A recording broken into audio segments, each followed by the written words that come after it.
Ngece adalah passion ya. Iya, saya kan hidup dari situ kan. Ya aku ngerti ada apa di Gunung Kidul ada makanan khas lain kayak apa sih namanya, lupa aku, tiwul gitu-gitu. Cuma kan top of mind-nya kan walang goreng, makanya aku ngambil itu punchline-nya. Akeh wong Gunung Kidul sing ora trimo ngono kae. Maksudnya ngopo Mas? Kene ora mbedino mangan walang goreng. Ya ngerti, tapi kan jokes ngono lho. Agus galon kan. Bang Pacul. Namanya sih Mas, kayak nama-nama kontak di HP bapak lo. Oh iya. Ada satu komika yang cukup terkenal, Coki Pardede. Itu juga bikin stand up spesial ya di sini, dan waktu itu penernya Mas Orochi Ma'ruf. Betul Mas sekali. Ma'ruf ya. Disensor kan? sensor. Pasti sensor lah. Gue ora mung kuwi tok. Aku ya dadi masalah.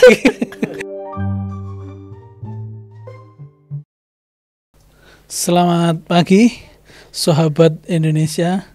Sudah lama kita tidak berjumpa. Berjumpa lagi bersama saya Wagiman. Dan hari ini kita akan bahas bagaimana caranya membuat donat. Kita sudah kedatangan Mas Orochi Ma'ruf ya. Iya, betul. Namanya siapa Mas? Ma'ruf. Dukun di mana? Banyuwangi. Ora dong. Jadi Mas Orochi Ma'ruf ini namanya siapa tadi? Ma'ruf. Masuk Ma'ruf toh? Bagus Muhammad Ma'ruf. Bagus Muhammad Ma'ruf ini adalah seorang stand up komedian, sering seliweran di media sosial, di Instagram dengan konten monolog ya. Ngono iki jenenge konten apa? Iya, konten monolog lah. Konten monolog gitu. Dan wajahnya seperti mawang sekilas. Betul sekali. Sering diejek seperti mawang enggak? Iya, ada yang bilang mirip Mawang, Firsa Besari. Waduh. Gus Miftah. Wah. Bikin parodinya juga enggak kalau Gus Miftah? Sempat bikin sih. Terus ada tanggapan apa dari masyarakat? Iya, begitulah. Terhibur. Dulu kenapa pakai nama Orochi Ma'ruf, Mas? Itu tuh nama apa ya? Nama Instagram loh jadi dulu. Ya iseng aja kan karena saya gondrong. Terus kayak Orochi Ma'ruf, belakangnya Ma'ruf kan. Digabungin Orochi Ma'ruf. Niatnya itu cuma nama Instagram aja gitu loh. Cuman waktu itu naik itu gara-gara Mas Yusril Fariza di podcastnya siapa itu aku lupa. Itu bilang nama-nama komik yang unik. Ada Bob Sadoni, terus Orochi Ma'ruf. Tahun berapa itu pertama mulai pakai Orochi Ma'ruf? Kapan ya? Pas masih kuliah. Masih kuliah. Udah stand up ya? Belum. Instagram dulu. Ya. Dulu bikin konten. Enggak. Saya bikin konten tuh mulai tahun berapa ya? 2023. Konten apa itu? Dulu konten ngawur aja, kayak ngelempar jokes.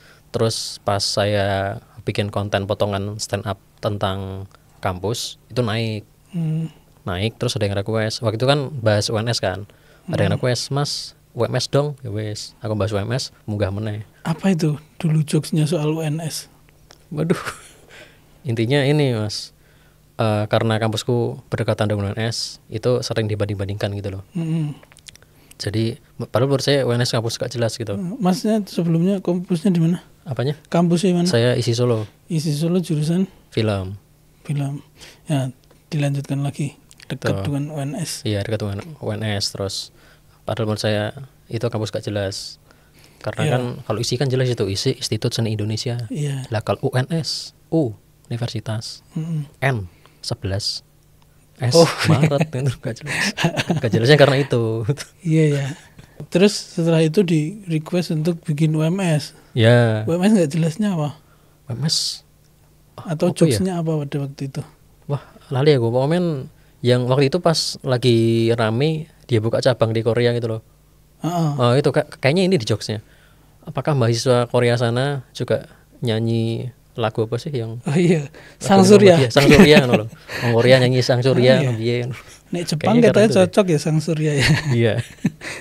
Oh iya gitu terus. Ya, harusnya di Jepang ya. Iya. Itu terus setelah itu sudah tidak meneruskan kampus-kampus lagi. Iya, keterusan. Jadi modelnya kan kayak roasting gitu. Banyak kampus Solo dulu, terus kampus Jogja, kampus Semarang, Magelang, Malang gitu-gitu. Menurutmu paling aneh kampus apa? Kampus aneh apa ya menurutku? Kalau aneh enggak sih, lebih ke unik, Mas. Apa? UIN. Gimana? UIN tuh stylenya sama semua mas, entah di UIN Solo, Jogja.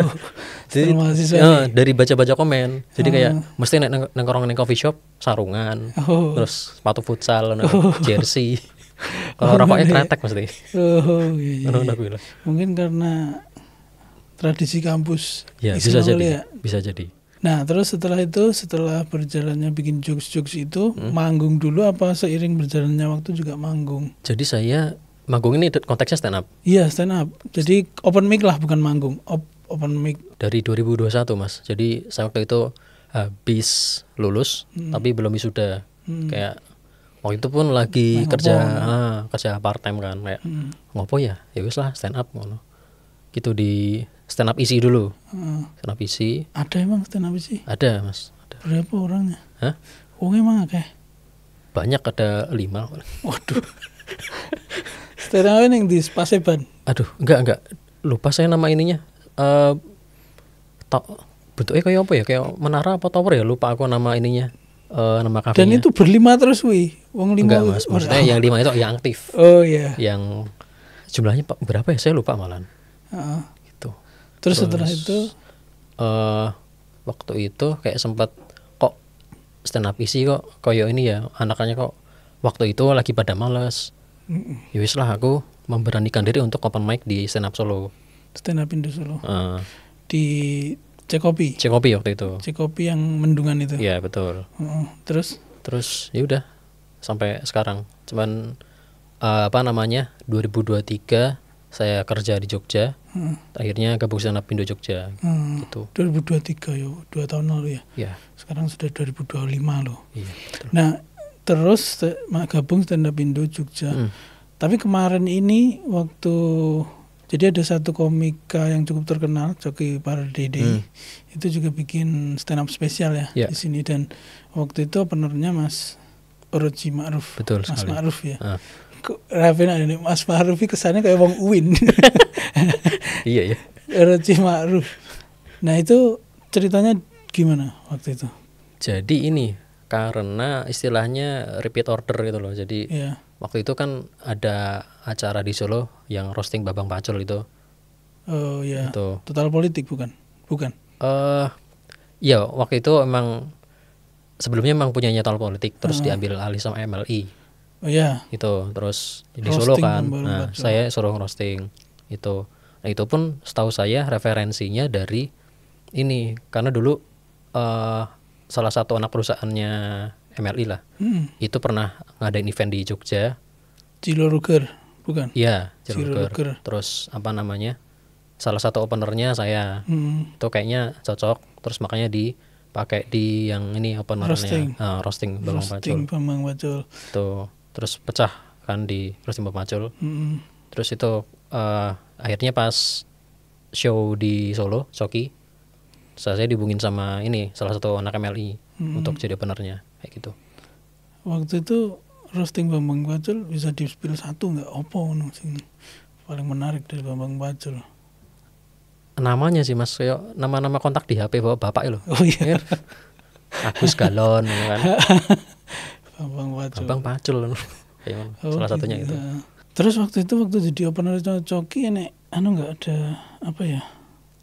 Coki itu kan terkenal dengan jokes, kalau kita nyebutnya insult comedy ya, dark jokes gitu. Nah itu ada apa kayak treatment khusus atau riset khusus nggak untuk, atau nggak perlu menyesuaikan dengan Coki, yang penting jokesnya seperti? Saya emang udah punya dark joke dulu, jadi ya udah tinggal ini aja ngambil itu ya. Tinggal ngambil kayak gitu sih mas. Kalau jenengan bikin komedi seperti itu biasanya dari apa? Dari apa ya? Saya mau kasih prolog dulu sedikit ya. Jadi memang corak komedi kalau di setiap daerah itu kan lain-lain. Kalau di daerah-daerah yang kita sebut sebagai daerah-daerah keras ya kayak Jakarta dan banyak konflik seperti di timur misalnya, atau di ya kayak Surabaya lah, itu kan coraknya menyesuaikan dengan keresahan daerah masing-masing gitu. Tapi Solo mbak Jogja itu orang kalau di sini slow living gitu. Jadi kadang jokes yang dihasilkan itu kayak misalnya Mukti Entut kayak gitu, atau itu kan jokes absurd ya Yeah. sing koyo kalau di Solo itu ada Mas Arum Hudup, jokesnya kan juga absurd gitu. Nah sementara yang dark joke atau sing kita sebut sebagai insult comedy itu kan di Solo nggak terlalu berkembang. Nah jenengan mencari jokes itu dari mana, atau sudah ada dulu atau seperti apa? Jadi waktu itu pertama kali bikin dark joke itu karena lomba sih waktu itu. Jadi ada lomba di Semarang, saya ikut, temanya keluarga. Oke. Gitu. Terus saya itu waktu itu sempat nyoba ya bikin nulis materi, terus saya tes di Salatiga kok nggak kena ya. Maksudnya nggak lucu lah, nggak dapet. Terus pas OTW dari Salatiga ke Solo, kepikiran gitu loh. Saya kan anak piatu ya, ibu saya udah meninggal. Kenapa nggak bikin jokes tentang itu? Oke. Intinya itu. Seperti itu, nemunya itu. Oh iya. Berarti jokesnya tentang ya itu ya. Iya. Terus apa lagi selain itu? Yang diinventarisir selain daripada jokes soal keluarga? Oh ini, jadi dulu saya pas di Solo pernah bikin materi tentang Sumanto lah. Iya. Terus ketika waktu itu di Jogja ada lomba, temanya apa ya waktu itu ya? Kalau nggak salah, idola deh. Saya bawain itu, terus kayak ada tambahan lagi lah. Saya tambah materinya kok. Oh ternyata kayaknya ya ke arah dark juga, kayak gitu. Seperti apa jokesnya? Kita sebenarnya harus tahu ya. Saya pernah lihat itu jokesnya seperti apa, boleh disampaikan mungkin soal Sumanto? Ya salah satunya ini ya, apa namanya? Cewek bilang itu bad boy bikin penasaran, Sumanto lebih hebat, bikin arwah jadi penasaran. Nah. Terus bad boy dapat mencuri hatimu, Sumanto lebih hebat, Sumanto dapat mencuri hati dan pankreasmu gitu. Tapi Sumanto sekarang jadi konten kreator, vlogger, konten kreator ya. Iya, apa yang mau disampaikan kepada Sumanto mungkin? Tolong jangan makan orang lagi. Takutnya kan misal Sumanto bikin status, wah aku kayaknya pengen ke Solo nih, yang enak di Solo apa mas? Ada yang jawab orang Solo, jangan gitu. Jangan gitu. Jangan sampai. Dimulainya dari situ berarti. Dari jokes-jokes soal itu. Terus selain itu apa lagi selain daripada Sumanto? Sebenarnya ini jokes person ya soal Sumanto. Terus setelah itu apa lagi? Itu berapa lama tuh mas kalau jadi opener itu biasanya berapa lama? Biasanya dikasih waktu 10 sampai 15 nih. 10 sampai 15 menit itu. Dan openernya sampai apa ada lagi? Kalau yang di Coki ya waktu itu. Cuman biasanya itu ada 2 orang, 3 orang kayak gitu sih. Biasanya kalau jadi opener. Dan briefnya apa? Apakah nggak ada? Nggak ada. Oh Anda harus dark joke nih, kalau nggak ada. Nggak ada. Biasanya ini ya lihat penontonnya ini tuh kayak gimana sih tipenya gitu. Terus disesuaikan aja dari materi yang udah ada. Dan kebetulan memang penontonnya sudah pasti orang-orang yang siap dengan dark joke gitu. Ya. Terus tadi sebetulnya yang Sumanto itu belum dark banget sih. Itu masih biasa sih. Makanya saya kalau ngasih contoh dark joke di sini yang ditonton di YouTube ya kayaknya jangan deh. Iya jangan. Memang, karena itu memang acaranya juga acara tertutup juga. Iya, makanya itu. Jadi kalau di stand up comedy, apalagi di zaman sekarang ya, di zamannya YouTube yang bisa dipotong jadi TikTok, memang sangat rawan ya. Anjingan pernah mengalami masalah ketersinggungan nggak? Seandainya bikin jokes tiba-tiba orang ngerasa wah ini jokesnya terlalu seksis lah, atau terlalu nggak? Apa ya selama ini sih? Atau konten? Nah itu kalau yang stand up kayaknya nggak pernah deh. Cuman kalau konten iya. Apa itu? Konten nih mas. Tadi kan aku waktu itu bahas UNY kan. UNY cabangnya akeh banget kan. Enak sing nang gunung gitu loh. Aku kayak wah Mas Aki opsi makanannya nggak kayak yang UNY pusat gitu. Masa bedino mangan walang goreng. Itu kan ya kuyunan wae. Ya aku ngerti ada apa di Gunung Kidul ada makanan khas lain kayak apa sih namanya lupa aku, tiwul gitu. Cuma kan top of mind-nya kan walang goreng. Makanya aku ngambil itu punchline-nya. Akeh wong Gunung Kidul sing ora trimo ngono kae. Maksudnya ngopo Mas? Kene ora bedino mangan walang goreng. Ya ngerti tapi kan jokes ngono lho. Namanya juga jokes ya. Wih. Nah, terus waktu itu reaksinya gimana? Paling parah itu? Ada yang lebih parah sih mas. Cuman Seperti apa? adalah sampai saat ini ada 2 kampus yang tersinggung. Ada 2 kampus. Yaitu ada yang sampai DM. Terus ada. Satu lagi apa? Satu lagi yang satu UNY. Satu lagi? Enggak, ini beda lagi mas. Oh, Beda lagi. Kalau itu kan yang tersinggung tadi itu orang yang bukan dari kampus itu, maksudnya wong Gunung Kidul. Ada yang dari inilah, dari pihak internal kampus ada yang tersinggung kayak gitu. Cuman tidak bisa saya sebutkan nama kampusnya. Disomasi? Hah? Disomasi gitu? Apa? Enggak sih, enggak sampai gitu. Cuman ada yang DM gitulah. Intinya, wah kami tidak terima. Gitu. Oh enggak. Kami tidak terima gitu-gitu. Terus ada yang neror. Ada berapa orang ya? 4-5 orang mungkin yang DM saya. Nerornya gimana? Jadi kayak Kirim gambar. ngerti minta nomor. Cuman di bio-nya ditulis humas kampus ini. Oke. Wah langsung ketahuan dong. Harusnya Anda ganti dulu dong gitu. Aneh banget. Terus ada yang ini mas, pura-puranya mau endorse. Gitu kan. Yo nanya rate lah sebagainya. Terus karena lagi rame kan aku ya curiga kan. Apa ki? Jangan-jangan yang ini. Tak tanya, ini produknya apa ya? Bentar mas tak tanyain dulu. Ini promosi kampus mas. Maksudnya hanya sekedar promosi kampus, kenapa harus nanya dulu? Ada yang sampai ngirim email juga mas. Cuma nama emailnya itu Pemuda. Habis itu kata setelahnya adalah nama daerahnya, daerah di kampusnya. Misal Pemuda Mojosongo misal. Atau Pemuda Kamerun misalnya. Oh, nek Mojosongo ternyata nek kampus ngono iki lho. Lah kuwi yo ngono kuwi Pemuda nama daerah ngono lho. Tak cek. Oh, kampus iki ternyata nek daerah iki. Aku berarti sing tersinggung sing daerah Mojosongo. Bukan Mojosongo. Itu kan misal. Itu misal ya. Misal. Bukan Solo, yang ini bukan Solo. Ngono. Gitu. Oh, berarti 2 itu. Terus apa lagi cerita soal. Tapi sebenarnya nek jokes soal kampus harusnya tidak masalah ya. Iya. Dan ini tersinggungi kampus-kampus indie loh, kampus-kampus hidden gem. Yang kalau kita sebutin tuh orang, oh itu kampus apa loh. Jadi sing tak senggol bahasanya kampus-kampus kayak UMS itu tuh pernah dikomen sama adminnya itu loh. WK ngono malah slow. Akun-akun sing terkenali, akun-akun maksudnya kampus yang gede-gede malah woles ngono loh. Kayak gitu. Sing cilik-cilik mana sing. Iya, sing hidden gem ngono lah kampus. Ngono lah. Sampai mana tuh Mas? Kampus sing jenengan bahas tuh sampai mana? Kayaknya UI pernah tak bahas deh. UI pernah dibahas. UI terus UIN Jakarta. Kampus di Manokwari sana?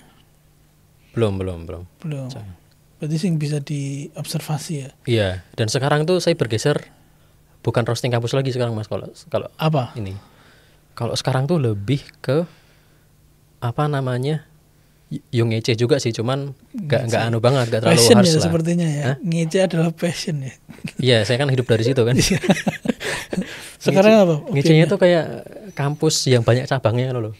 Jadi modelnya aku lagi megang HP, terus di atasku itu ada screenshotan loh. Misal, Mbak kamu anak UNS ya, besok ketemu yuk di Lokananta. Terus ceweknya bales, wah aku UNS Kebumen mas, ngono loh. Jauh iya sih, aku udah mudeng UNS Kebumen. Emang enak UNS di Kebumen mas? Oh enak Kebumen. Emang ini, maksudnya ya kayak kampus lain tuh yang banyak cabangnya Undip itu ada yang di Rembang, di Jepara. Aku bikin jokes tentang itu, loh. Formatnya sama. Ngajak ketemu ning kampus pusat, ternyata ning Jepara, ayo mebel date wae kayak ngono lah. Aku lagi ngerti nih UNS Terus itu Kebumen loh. Itu kan selain ngece juga ini ngasih informasi juga. Oh ternyata kampus ini cabangnya. Bisa sebagai anu ya. Sosialisasi itu ya. Nah, betul sekali. Terus sekarang bahas jurusan juga. Kayak apa? Jurusan unik, jurusan langka di Indonesia, kayak top 5 jurusan langka di Indonesia kayak apa Mas? Ini versiku ya. Iki juga akeh sing komen ramutu no. Jadi kan namanya top 5 kan tak bikin eskalasi kan. Iya. Jadi nomor 5 itu yang cuman tidak cuman satu kampus aja. Seingatku nomor 5 itu tak kasih di kriminologi. Itu ada di UI, terus Angel, mana lagi gitu. Jarang itu ya. Nah itu kampus langka. Terus 4 kalau nggak salah astronomi. 4 astronomi. Astronomi 3 apa ya, manajemen catering apa ya, lupa aku. Manajemen catering. Kalau nggak salah itu, lupa aku. Apa kampus apa manajemen catering? Wah, kampus lari aku. perhotelan UPI kalau nggak salah. UPI. Nanti cek di Instagram saya ada tuh, masih ada. Terus nomor 2 itu ilmu kesehatan dan keluarga apa? Ilmu keluarga dan konsumen kalau nggak salah. Nomor 1 keris isi Solo. Iya. Iya nih ku ya nek apa sih? Keris. Nggak ada, cuma satu. Cuma satu. Cuma satu tok isi Solo tok. Spesifik dan kui wongnya ya sithik mesti ya. Iya. Keris. Paling 7 gitu-gitulah. Kui nek futsal ra iso kui. Heeh. Itu tok. Kui nek apa titip absen genah konangan saya kui. Iya. Ra iso bolos iki. Tapi ada stigma yang menyebut kalau orang kampus isi kui ora penting sih kuliah. Sing penting iso prakteknya ya. Bener gak sih? Ya bener sih. Nggak, maksudnya apa namanya, satu sisi benar, satu sisi juga kurang benar gitu. Cuman saya itu bisa ngomong istilahnya beneri gitu setelah lulus gitu loh. Maksudnya setelah merampungkan pendidikan. Iya, penting ya. Itu loh. Terus ya pokoknya saya pernah tak jadiin materi juga ya. Wah, isi itu sebetulnya kampus hobi tau gitu. Jadi memang apa namanya, dibilang rapating juga enggak juga. Soalnya kan belajarnya itu kalau di kampus seni jadi lebih terarah gitu loh. Beda sama yang otodidak gitu-gitu. Terus mesti apa namanya, alur pikirnya juga beda Mas. Kerangka berpikirnya yang seni sama yang kuliah sama yang enggak pasti beda. Bedanya apa? Lebih rapi aja sih kayak. Mosok lebih rapi. Dalam kerangka pikir ya. Karyanya belum tentu. Itu belakangan. Maksudnya dalam penciptaannya mungkin lebih rapi prosesnya kayak gitu. Ya, sekarang balik ke pribadinya jenengan lagi. Yeah. Bukan pribadi ding ini, maksudnya kan geser ya antara di Solo terus ke Jogja. Dan masih juga ikut stand up comedy di sana ya. Yeah. Masih open mic ya. Iya. Bedanya apa Mas? Orang Solo penontonnya ya. Orang Solo dan orang Jogja itu sebentar dikasih lihat anunya dulu, kondisi apa ya, open mic-nya di mana berarti? Sama-sama di kafe. Dan itu yang datang bisa jadi bukan orang sing siap nonton stand up ya, pemain teko ngopi dan sebagainya. Itu. Jangan lihat perbedaannya apa kalau dari Solo dan Jogja? Kalau yang jelas banget itu bahasanya sih Mas. Kalau di Solo kan lebih banyak pakai bahasa Jawa. Oh. Kalau di Jogja itu enggak. Karena memang kan banyak kampus toh. Majemuk banyak kampus, terus apa namanya, yang anak stand up kan kebanyakan mahasiswa gitu-gitu. Jadi banyak mahasiswa dari luar Jawa. Jadi ya itu lebih banyak bahasa Indonesianya. Yang bahasa Jawa juga ada. Itu. Kalau di Solo lebih banyak bahasa Jawa nih. Iya, aku sih merasanya kayak gitu.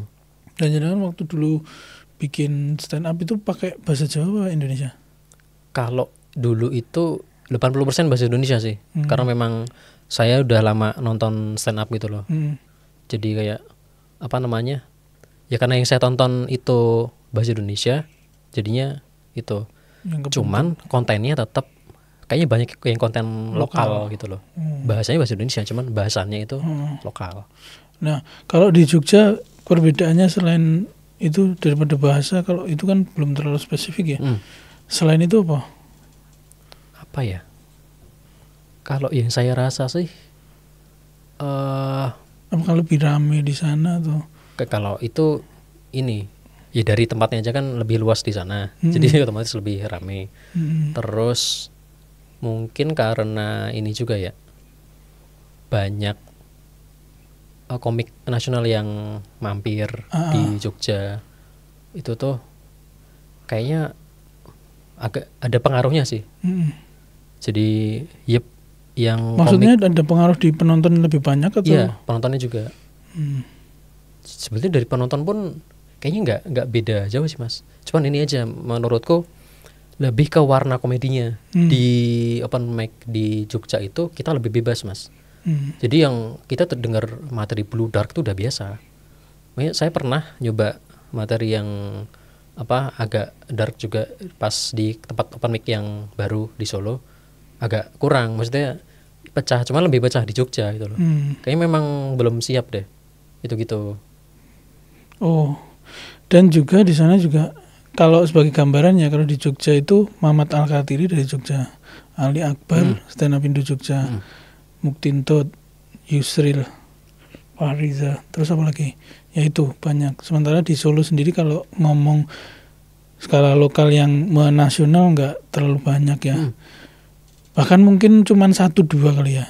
Dan itu yang mempengaruhi juga ya. Berarti komunitas di sana memang kalau menurut jenengan lebih lebih rame di mana sih komikanya? Komika rame di Jogja. Terutama soal regenerasi ya. Iya. Lebih rame di Jogja. Iya, banyak. Itu apa namanya ya?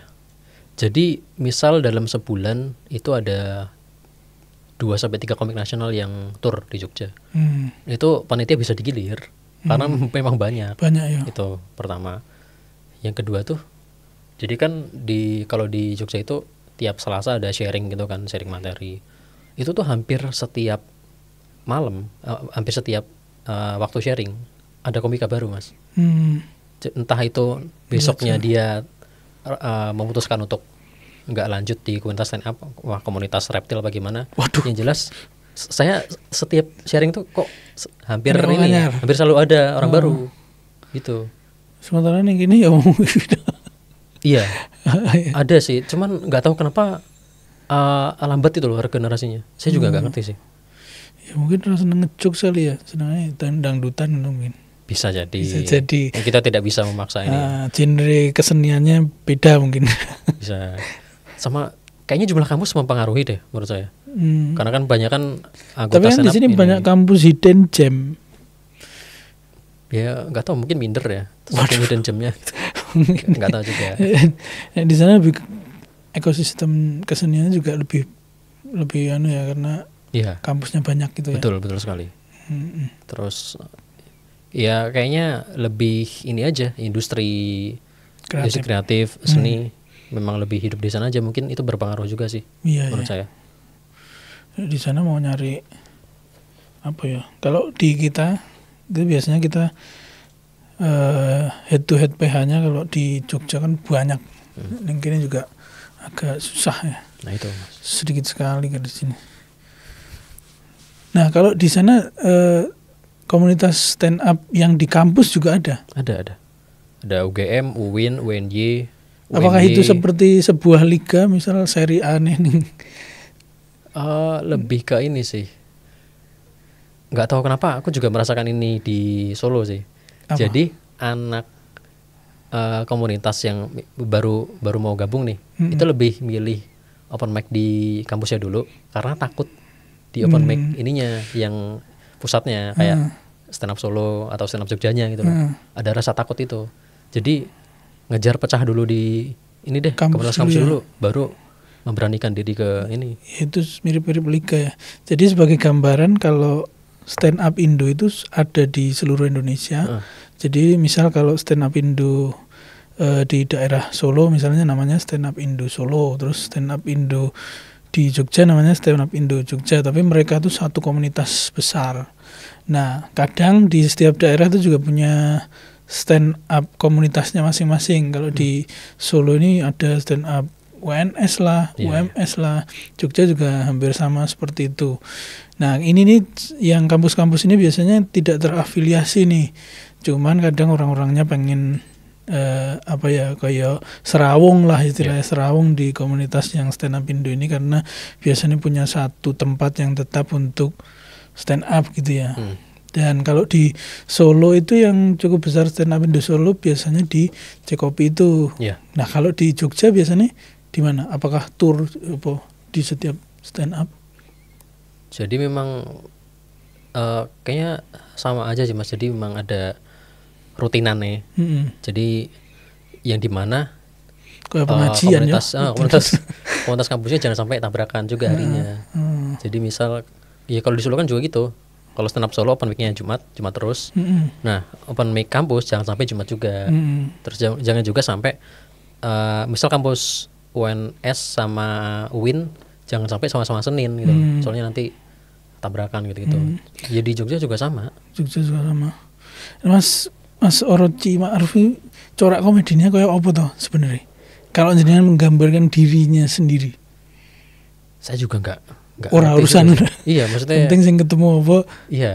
Soalnya kan saya memang komik yang nggak punya personal lah, bisa dibilang kayak gitu ya. Jadi yaudah akhirnya mencoba semuanya. Personanya mirip Mawang, mirip Firsa Besari, mirip sing mangan Iya. kobra itu nih coba. Dede Inun. Dede Inun. Oh, iya. Itu kan tapi kan kalau rambut saya dipotong kan udah nggak mirip lagi. Iya. Bukan persona itu. Bukan persona ya. Nah, jadi kan mencari keresahan, ya Pak, mencari jokes itu dari mana? Biasanya lebih sering cari dari luar diri saya sih, kayak ya mengamati situasi politik kayak gimana, terus mengamati apa namanya genre musik tuh kayak gimana gitu-gitu Mas. Jadi jarang banget yang dari Tidak ada dalam saya. niche-nya. Gimana? Orang enak niche istilahnya, niche marketnya, Iya. yang spesifik gitu ya. Iya nggak punya kayaknya. Tapi berkaca dari Bambang Pacul sepertinya politik juga. Ya itu. Jadi setelah roasting Bambang Pacul, kebetulan waktu itu emang lagi pilkada ya. Itu di Jogja sempat diundang buat ngerosting salah satu calon. Iya karena itu mungkin karena Bambang tim Pacul. kreatifnya nonton Bambang Pacul. Iya, Jadi iya. ini. Nah terus ini pertanyaan yang sering ditanyakan ke komika nih. Komika favoritmu siapa? Tiga. Yang Ali menurut- Akbar, Ali Akbar, mm, Jogja. terus Iqbal Kutul, Iqbal Kutul, Kutul, Jogja. oke. Satu lagi. satu lagi Bintang Sebelum- Bete. Bintang Bete. Kenapa Ali Akbar? Kenapa? Aku seneng materi ininya sih Mas. Materi simple lah. Simple tapi nggak kepikiran. Kok bisa sih kepikiran materi kayak gitu? Iya. Berarti observasinya Nah, yang terus tajam ya. Iqbal Kutul juga sama Mas. Iqbal Kutul. Eh, Tapi Iqbal Kutul kan corak komedinya dark juga ya. Iya, adanya Remat Kedar. Heeh. Dan Saya- cara penyampaiannya kayak wong santai banget ya. Iya, karena dia orang pesantren. Heeh. Itu sih, kayaknya itu berpengaruh banget ya. Sering baca buku itu gitu. Terus kalau Bintang Bete memang ini dari awal saya nonton stand up suka banget sama Bintang Bete sih. Yang jokes yang cepet banget loh. Apakah itu yang menginspirasi Anda pakai gondrong-gondrongan? Enggak juga sih Mas. Enggak. Pernah nyoba jadi dukun gak sih Mas? Kayaknya cocok Mas. Bisa jadi sih kalau mentok nggak jadi dukun ya. Itu tiga yang paling favorit, sekarang kebalikannya. Tiga yang paling menurutmu kurang deh. Siapa ya? Agak enak juga sih kalau disebutin Mas. Gak enak. Orang apa engko tak sensor. Engko tak sensor nih. Apa ya? So, Ramon Papana. Ramon Papana komika sejuta umat nih. Siapa lagi ya? Ramon Papana tak perlu tak sensor ya. Bebas ya Mas. Ya. Ramon Papana terus Siapa ya? Nara Mas, ada komik Jogja. Nggak kenal kan Mas? Nara, si Kamaru Nara. Enggak. Nara pokoknya. Heeh. Aneh aja dia. Satu lagi. Satu lagi, siapa yang nggak terkenal ya? Cari aman aja saya mah. Anu, siapa gitu nih? Anak buah Ramon Papana. Oli Balai. Nah itu Holy Balai. Apa itu? Tapi dia ning apa kuwi? Apa istilahnya? Indonesian Got Talent. Heeh. Indonesian Got Talent dia terkenal loh. Jadi stand up-nya lucu tapi kuwi kok iso tembus Indonesia mencari bakat. Apa? Iya. Oh, Tapi bakatnya apa dia? Stand up juga apa yang lain? oh tak. Aneh wong kuwi, memang aneh. Oh, ya berarti bukan rezekinya bukan di stand up aja, ya nggak masalah sih. Katanya perdukunan sih. Gitu. Boleh. Mentok jadi dukun gitu ya. Oke, ini terakhir Mas, terakhir. Tapi kalau enggak juga enggak apa-apa sih. Kalau enggak ya enggak apa-apa sih. Saya pengen satu jokes saja dari jenengan yang sudah sering berkembang. Sudah sering jenengan sampaikan soal dark joke. Tapi disensor, tak sensor wes. Disensor ya bener ya? Tak sensor wes. Tak hapus, Oke, ya. filingku tak hapus. Boleh. Gue tak sensor ya. Iya. Jadi ini Mas, di tahun 2024, 2023 itu tuh banyak banget kasus di Iya. Indonesia. Itu dari Januari sampai September kalau nggak salah ada 971 kasus di Indonesia. Itu berdasarkan data kepolisian ya. Dan provinsi paling produktif dalam menghasilkan Wah, ini masalahnya akeh ini. Ini beneran diupload. Efektif loh caranya tapi. Aduh. Disensor kan? sensor. Pasti sensor lah. Kuwi ora mung kuwi tok. Aku ya dadi masalah. Channel iki ya dadi masalah. Oke. Pesan terakhir untuk Pak Prabowo Subianto. Untuk Pak Prabowo dan Pak Gibran. Apa? Terserah. Tidak dark joke lo ya. Tidak dark joke. Pesan ini. Apa ya? Aduh. Bingung nih. Untuk Prabowo dan Mas Gibran. Orang lucu ora apa-apa lo. Aku gak nuntut lucu lo. Oke. Tolong jangan ada makanan yang basi ya. Itu aja. Oke. Dimakan siang orang oleh ngomong makan siang gratis. Makan bergizi gratis. Iya. Gizinya kecil tapi ya. Ya. Oke, terima kasih Mas Oroji Ma'ruf, Mas Ma'ruf. Sama-sama. Semoga kehidupan diberkahi. Amin. Dan sukses selanjutnya. Amin. Terima kasih para sahabat Indonesia. Jumpa lagi di konten berikutnya. Oke, semoga konsisten.